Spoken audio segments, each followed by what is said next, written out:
closed out a lot of what we talked about the last time we met with some of the things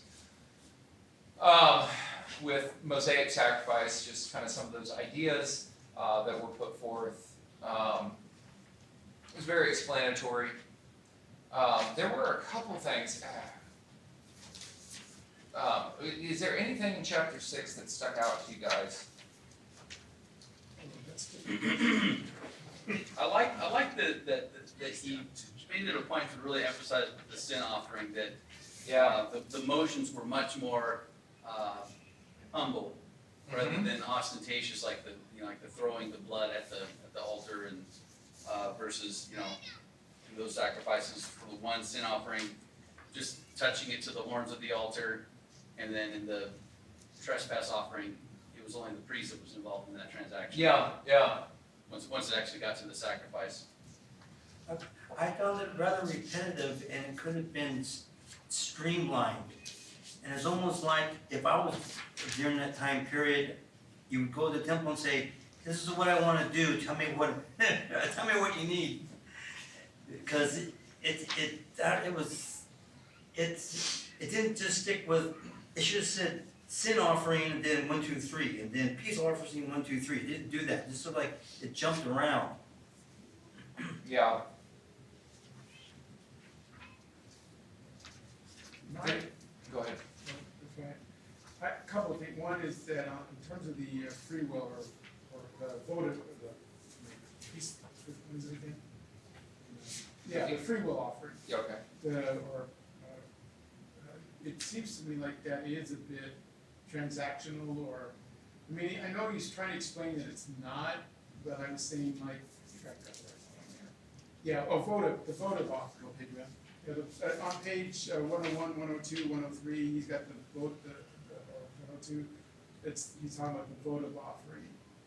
And so, it's like, actually, if you go to the first paragraph on 102, he says, as one might expect, vows were often made in the midst of personal crisis. This might suggest that they were a form of bargaining, focused on getting something out of God, maybe in the form of provision, protection, or aid. And then he goes on and talks about it. But I just was dissatisfied with it just doesn't, for me, I felt like it wasn't adequately addressed about why that's not a transactional kind of thing. Is that the peace offering? It's one. Well, it is a peace offering. Yeah. It's one of the three. Yeah, there's 3 peace offerings, and then the other thing in this that came was no, I'm not trying to stir up trouble. I'm just saying that there are a couple of things that kind of. Page 104. So wait a minute, what's the context on that? He's talking about peace offerings in general. And he makes the statement again, the first paragraph. He says,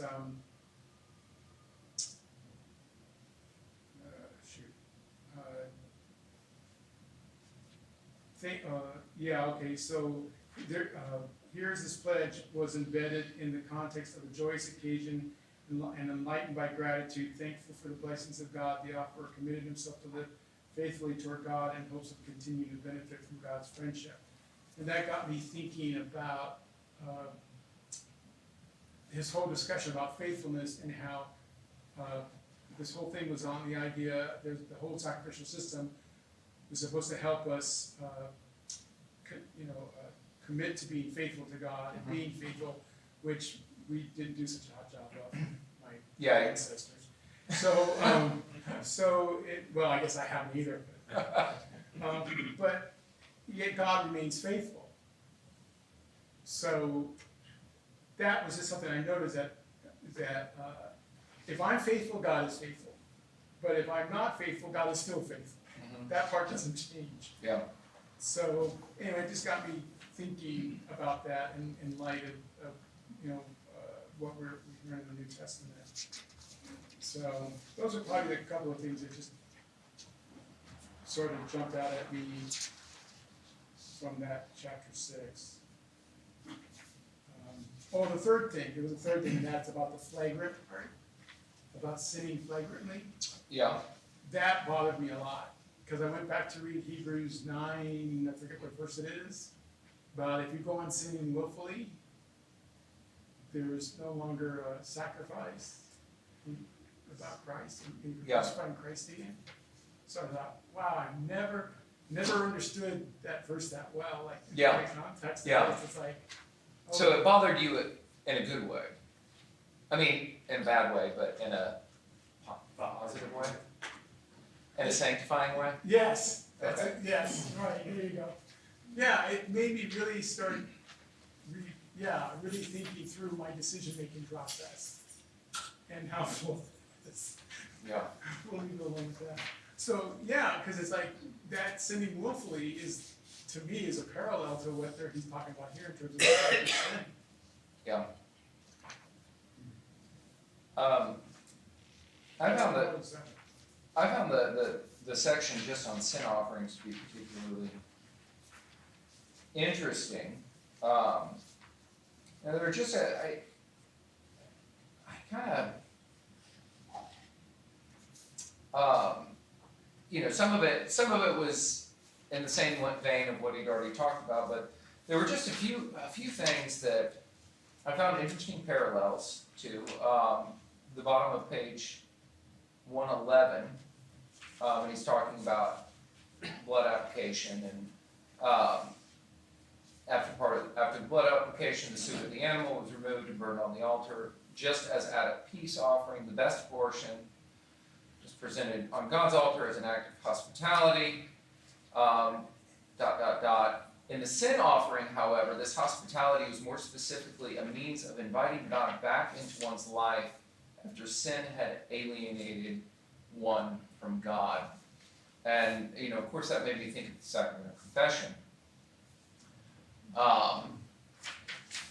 And again, this, I don't recall if this was covered later, but it was interesting, and it was just like, I was kind of thinking, like, well, what are we offering to God in confession?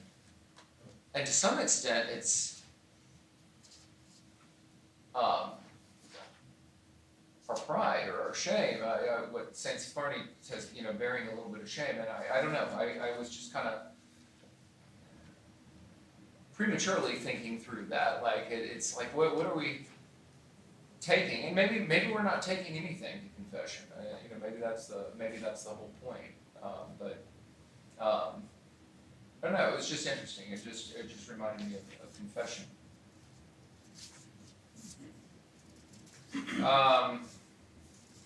Felt like there was one more spot I wrote out in the margin, but I didn't. So, but the other thing, that was the other thing I found so fascinating. It was page 115 when he's talking about a trespass offering. Trespass offering could be employed when someone suspected that he had violated one of the Lord's prohibited commandments out of ignorance, but didn't know that he had done wrong. And I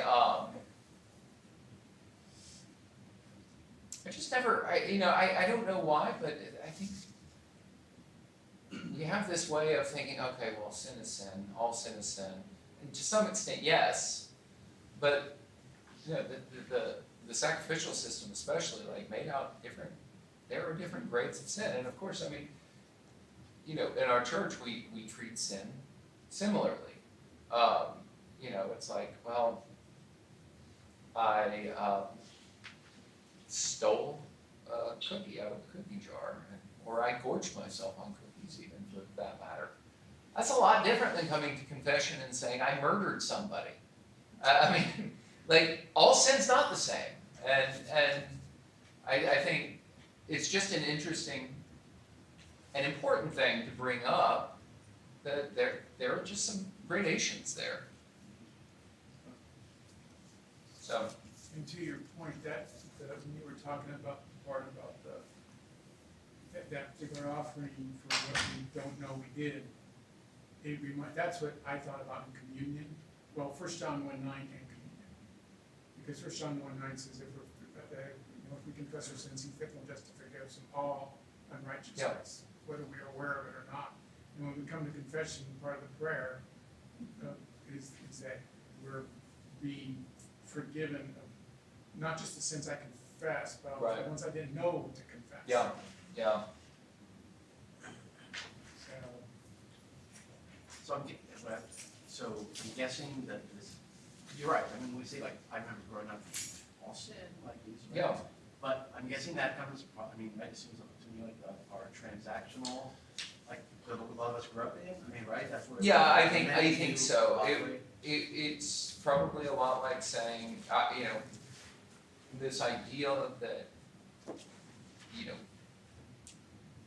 it's transactional. Any sin creates a gulf of between you and God that neither you nor God can cross.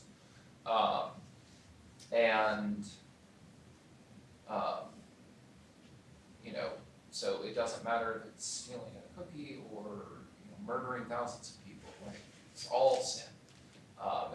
And everybody needs a savior, and yes, that's to some extent, like, there is truth there, but, it's not a completely holistic picture, you know, I mean, the therapeutic approach of the Orthodox Church is, you know, more helpful to think about. It's like, well, I mean, well, let's get to the root of some of these sins, and let's actually like consider what's causing, you know, let's consider these underlying issues that may be causing sin. I'm sorry, I'm sorry, No, I was just, so I just made me think of it, I'm like, oh yeah, I think that's still kind of used, Yeah. thoughts here and there. Yeah. But, Well, I was just gonna ask if it depends upon the filter or the perspective we're taking when we're thinking about sin as to whether, in other words, you just brought up the fact that, well, all sin creates a rift or a gulf between us and God, so that effect is, all sin's the same in that effect. The effects that maybe a given sin has, well, I was thinking of, I taught the Divine Comedy for a long time, so we were always talking about, you know, what is this rank ordering of sins and that sort of thing. And it seemed like what was fascinating to me is that all my students were always thinking in terms of the amount of damage done is determines Like that. an economic, the Right, economic a kind of effect. utilitarian, yeah, so it's like, well, Stalin was worse than Hitler, how do you know? Because the numbers, 40 million versus 7 million that's or right, whatever, you know, that sort of thing. So murder's worse than stealing a cookie, because who's it gonna hurt? Yeah, And then Dante seemed to be taking a different view, where it's like, no, the question is how much damage has been done to your nature, or how perverted is your Yeah. nature in this sin? And so lust, for Americans, is way low, but for most Europeans, shower gel commercials would never be shown, yeah, you know, in America at prime time. Because it's, and Dante does the same, he puts it over there, because your nature isn't all that twisted when you're doing something that is otherwise good, but at the wrong time or in the wrong manner with the wrong person, etc.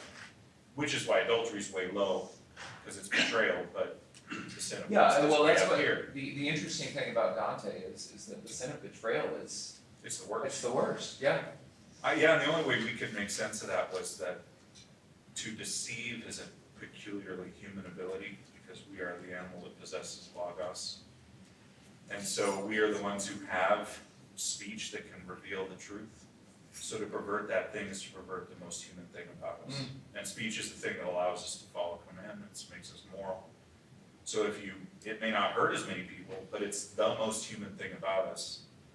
So when you use speech to cover the truth instead of reveal it, you've gotten as far, and it kind of fit with Satan as the father of lies and all that kind of stuff. Well, and, yeah, that's very interesting.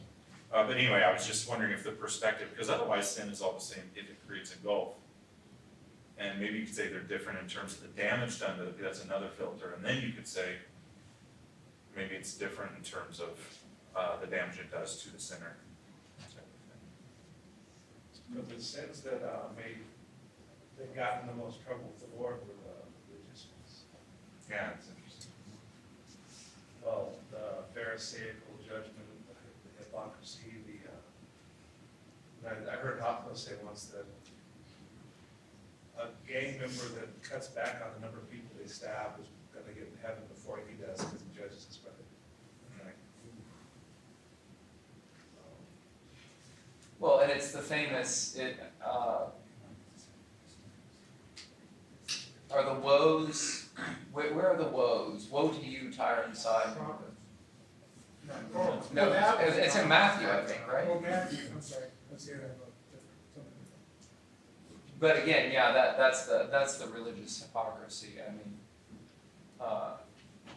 you know, the brood of vipers, the whitewashed tombs. I think that has to do with this, you're supposed to be, and I think about this with myself, when you've been a Christian for 50 years or whatever, you're supposed to be really part of the answer. And if you're partaking of little sins of meanness and pride and ego and whatever, it's pretty, it's very blameworthy, let's put it that way. If somebody's just coming off the street and they've been homeless or raised in foster care and they cuss up a storm and, you know, everyone's ever, offended by it, but it's like, they're doing great. They're probably doing great. It reminds me of the parable of the man who's forgiven a huge debt and then, turns around and you just think, well, what makes it so blameworthy is, and if we're worried about our own repentance, far be it from us to turn around and judge other people. I've got enough problems.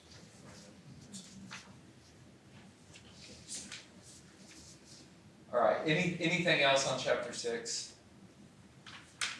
I was wondering about, so this is all very specific, like the sin offerings, they're very specific things.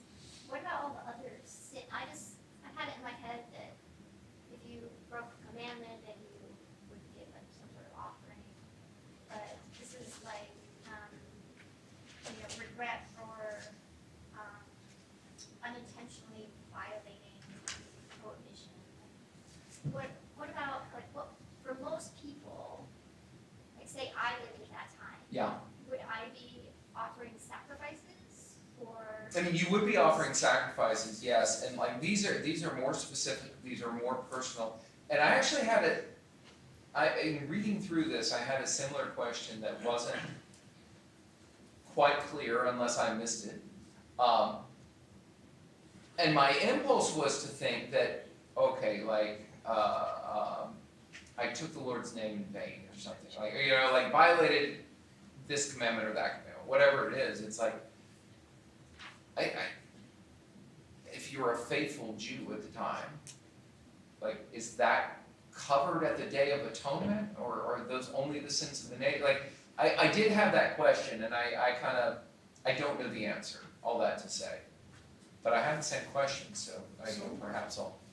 Yeah, so I thought my understanding was that if you unintentionally violated one of those commands, that was the general sin offering that you would do. Yeah, In other words, the distinction was whether you did it intentionally or not. premeditated, Yeah. what we call premeditated, Yeah. versus, the other, so, I mean, if I kill someone as an accident, for example, manslaughter, right? So, I didn't intend to kill the person, but I did. Right. So, that would be a general sin offering. Yeah. Versus, I planned and laid in wait, right? Yeah. There is no sacrifice for that in this chapter 6.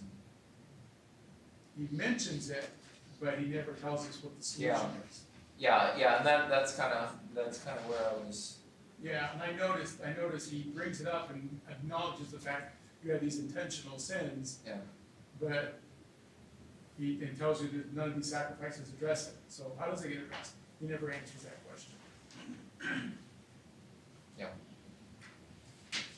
Anything else?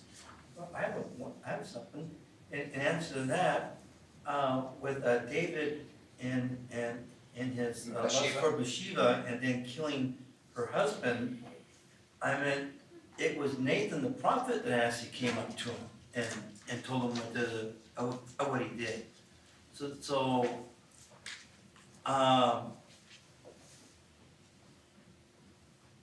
is not just his confession there? I would have to reread that on Or he had to go to the temple. You understand what I'm trying to get at? Yeah, I do, I don't know the answer. Yeah, but- I had to read the, But I read the think story. the consequences of his action gave him a big, he lost a child Yes. from that, basically. And later on, he lost his kingdom because his son rebelled. And yet, he was a man after God's own heart. What did they do? Back? We don't know. I mean, we can certainly point to Psalm 50 as some evidence of what happened. I mean, and we normally attribute it to that particular event, or his repentance from that particular event. So clearly there was some repentance there, and again, I'm not sure mechanistic, like, not to sound like these are mechanisms, but like what that actually meant and what it looked like. I'm not sure if it was, a sin offering. I'm not sure actually like what would have gone on. But I think that's actually a good specific example for me to call Father Jeremy and ask him. Okay, so chapter 7,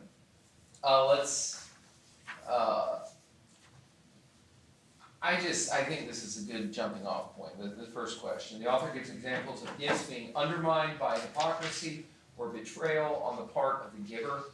Has this ever happened to you? What was it like? How might those experiences better help understand Israel's failed sacrifices?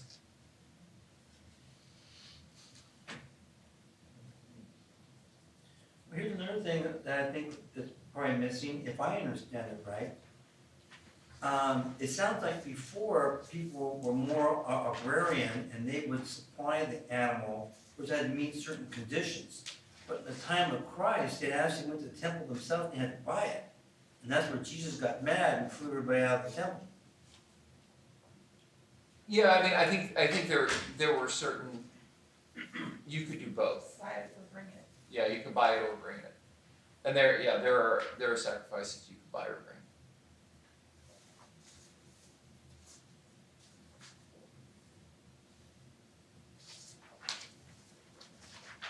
So I think as far as Israel's betrayal, gifts being undermined by hypocrisy, I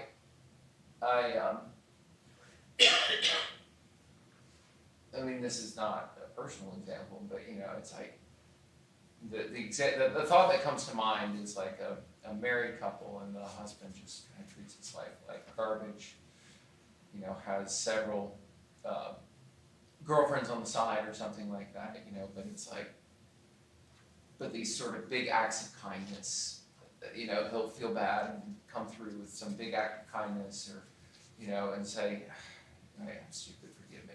And then he doesn't actually ever change. And, that was the image that sort of came in my head when thinking about this particular idea. Kind of makes me think of one of the many things that the Lord chided Israel for through the prophets was that they were bringing, sacrifices of hypocrisy to Him, right? Yeah. Your feasts are abominable to me. You're bringing me the worst that you have, the lame, the maimed, the diseased. Like what is this junk that you're giving me that He clearly told them, like, this is not what you're to offer to me. And for myself personally, it's like, sometimes like, you know what, I don't feel like doing that. I don't feel like maybe going to that service or doing that project, or I don't have time. Heck, if I have time, maybe I'll do that, or, like any of it, I mean, myself, you're driving to church and, you think the kids are getting on your nerves, the wives arguing with you, and then you come into church and, you try to pray. Like, you know what I mean? Like the inside here is all messed up. The heart that you're doing it with is the problem. And at least, that feels to me like the hypocrisy that I know that I bring to the table. You do the legalistic obligation, check off the box, kind of thing.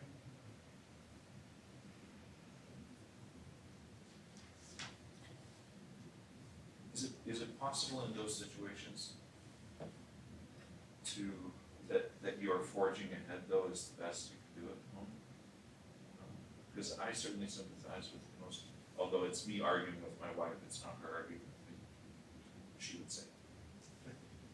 But, I don't know, what do you do in those, when you, I mean, that even happens in evening prayer, sometimes just like, oh man, so I gotta get to bed, And Yeah. just reel Yeah. it off. yeah, and you think to yourself, I don't know, what is it, better not to do it?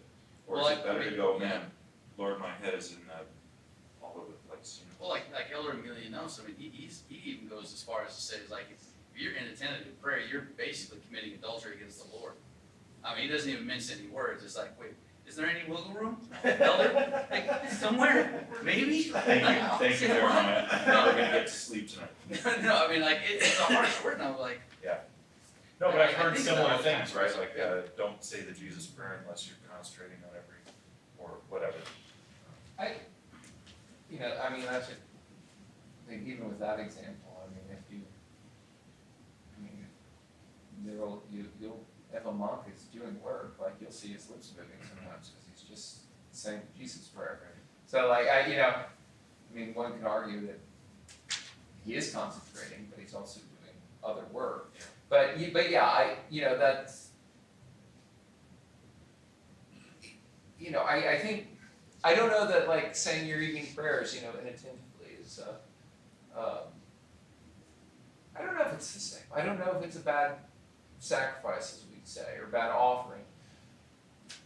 Because there is some sense where it's like, oh, at least you're doing something.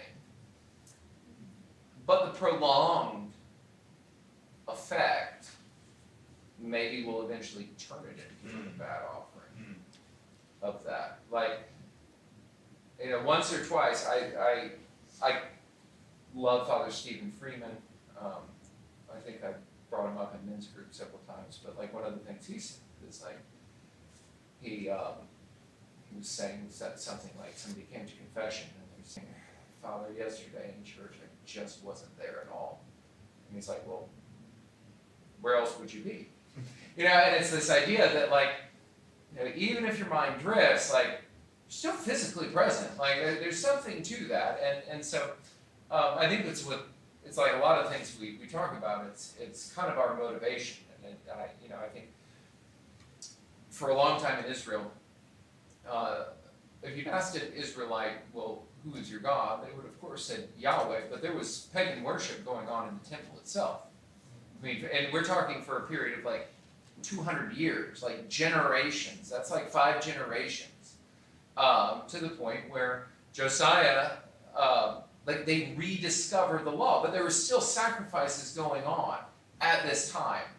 Like, so they had this idea that, all right, we're doing this for Yahweh, there's something here, but they actually hadn't pulled out the law and read it in years. I mean, like, it's literally, I think they call it the rediscovery of the law. And there are reforms under Josiah that take place, and there's this out loud reading of the law again. And people are called to repentance. And so a lot of things that, some prophets are pre-exile, which this was pre-exile, and there are a few that, like Malachi was quoted, I think he's post-exile. But the sentiment is still the same. It's like,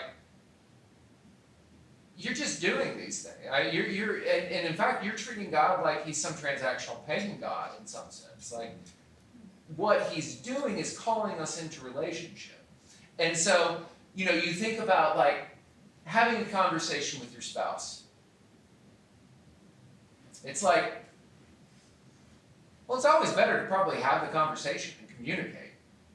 But sometimes, I was going to pull out my phone, but yeah, sometimes so your day went pretty well? Oh, okay. I mean, it's not the best, but it's better. I would say, right? Like, if we're talking, I'm just speaking completely practically here. So I don't know that is what exactly is being said, especially like when we read some of the prophetic writings. Because it could be worse. I could be treating her like garbage and running around with several different women or something like that. So there's some variation there, I think. Can I see if I understand the analogy? Because I Maybe. think that makes sense. Yeah, I like that because it is about relationship. Exactly. And so the idea is, there may be a conversation you're having where you're distracted, you're not giving your whole, but if that's the character of your marriage in the long term, that's not great. yes. That's not Yeah, great. that is not Let's great. just I put it that agree. Okay. Raise your hand if you think that's not great, Yeah. yeah. Okay, no, that makes a lot of sense. Okay. I don't even remember where that question started or where that, does that all make Hypocritical. Right here. Jeremiah started it, Yeah, no, right. it's just be confessing to the whole group here. I appreciate that. Hypocrisy. Almost always ultras. Okay, so how is the incarnation key to the perfect sacrifice of Christ? I like the part where Christ actually becomes all three. He becomes the sacrifice, he becomes the priest, and I am missing one. Temple. Becomes the temple. The temple, yeah.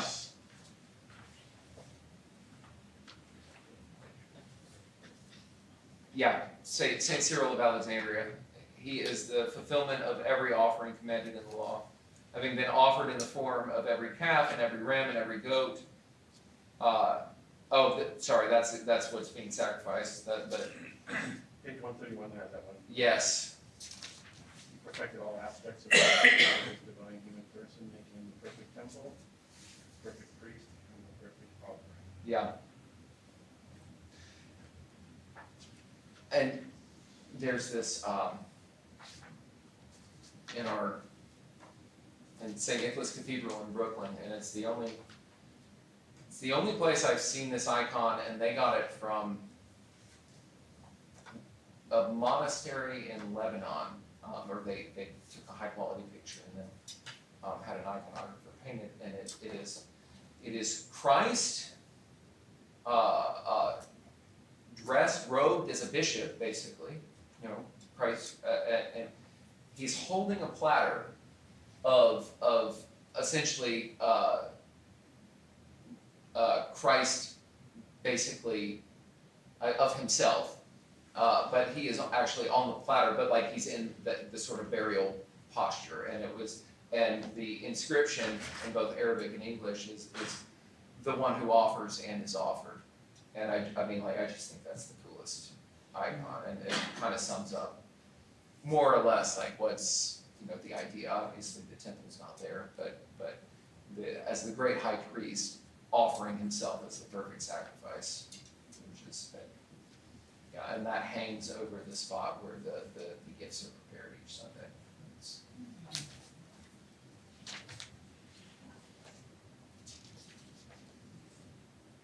Anything else? Anything else on the incarnation?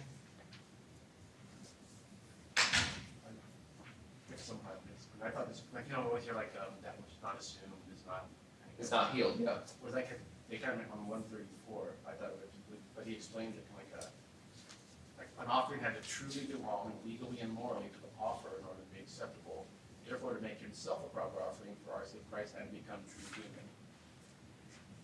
So I think it's like, I see, but I'm like, oh wow. Yeah. And then even over right across from that, it talked about how like the beneficiary of the sacrifice was always the one who had to give the sacrifice, which is kind of why it was necessary for us essentially to kill him. Yes. Oh my gosh. Yeah, that one kind of blew my mind. I hadn't thought of that. Like, Christ is offering himself, but like he didn't kill himself. It had to be the one, the human, like the people had to do it. Yeah, I think Father Thomas Hopkins says something like, people would ask him like, couldn't God have done it like any other way? And he basically says, like the short answer is no. It could not have happened any other way. Yeah, It's kind of when he puts like full stop to it, like, no. yeah, and it's like gravelly. No, yeah, right, that's not quite right, but yeah. Okay, last question. Before reading this chapter, what kinds of sacrifice did you think Christ offered? How did this chapter change your understanding?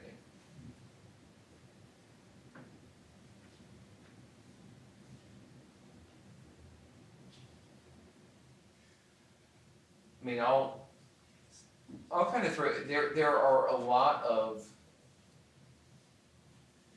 and we get to this further down the line in the book, but there are a lot of like what are called atonement theories, like what does Christ's sacrifice mean? And I think what this chapter illustrates is that it means a lot of things. It's this really holistic picture that's being presented instead of a narrow paradigm. I mean, I've always known that Christ, always mean as far back as I can remember, that Christ fulfilled the Old Testament, that, he was the fulfillment of, that whole sacrificial system basically foreshadowed Christ's work and was all pointing to Christ's work on the cross. What I liked about the book is that he actually draws out, he actually connects the dots instead of it being this kind of this, yeah, exactly.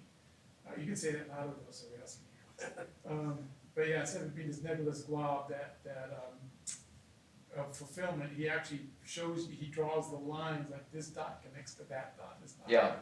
And that was really helpful because I think in my Protestant upbringing, because the emphasis was more on the juridical aspect rather than the relational aspect. It just, those dots just weren't, I mean, those lines are not, between the dots were not drawn. So I just never really quite had that clarity that I got after reading this chapter, if that makes sense. Yeah, it does. So I think that's, for me, what it was more just taking something that was vague and making it really much more crystal clear. Although I will confess, I still don't really get what the work on the cross is actually doing in a redemptive way. Like I get that it's fulfilling the Old Testament requirements and the whole, the significance of the blood being, you have the blood of bulls and goats for the Old Covenant and the blood of Christ for the New Covenant and so on. But I'm there's still something missing for me that's still not connecting in terms of the salvific part of So, it. and I mean, and I hope that we can flesh that out some more. But for you to think about it, think of it in terms of like, how does the cross heal our relationship? How does it unite us with God? How does it heal that relationship that is broken by my sin? And so, I mean, I think that's a good stopping point because I think that's something to ponder.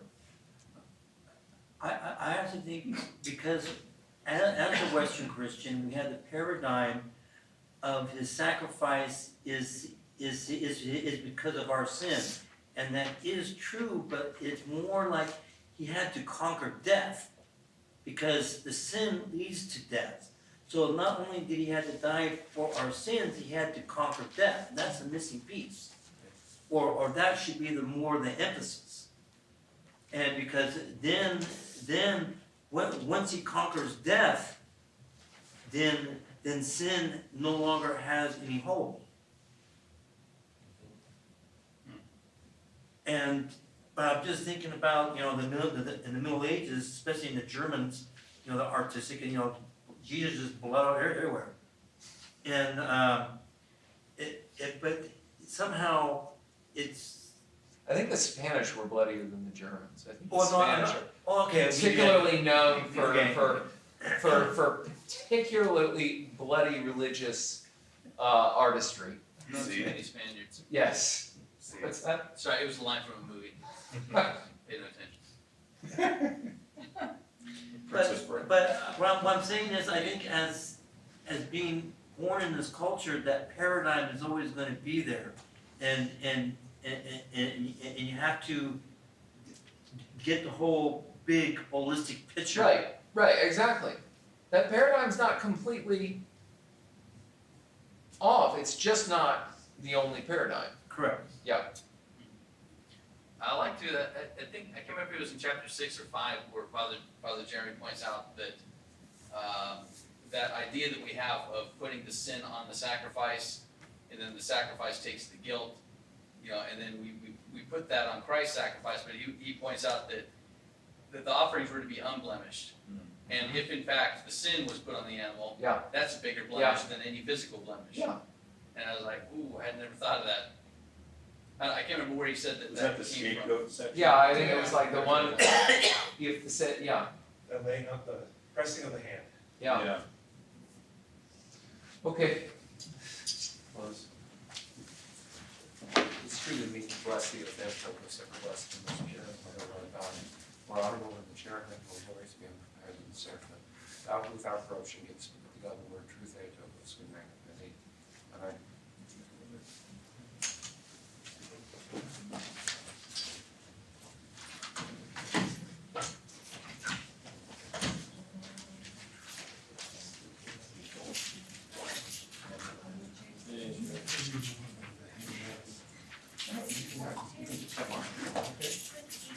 And I looked at that, and the set, I know they have changed it. You're going back, right? Yes. It's like a mirror, and I did. So- I did write a thing in here,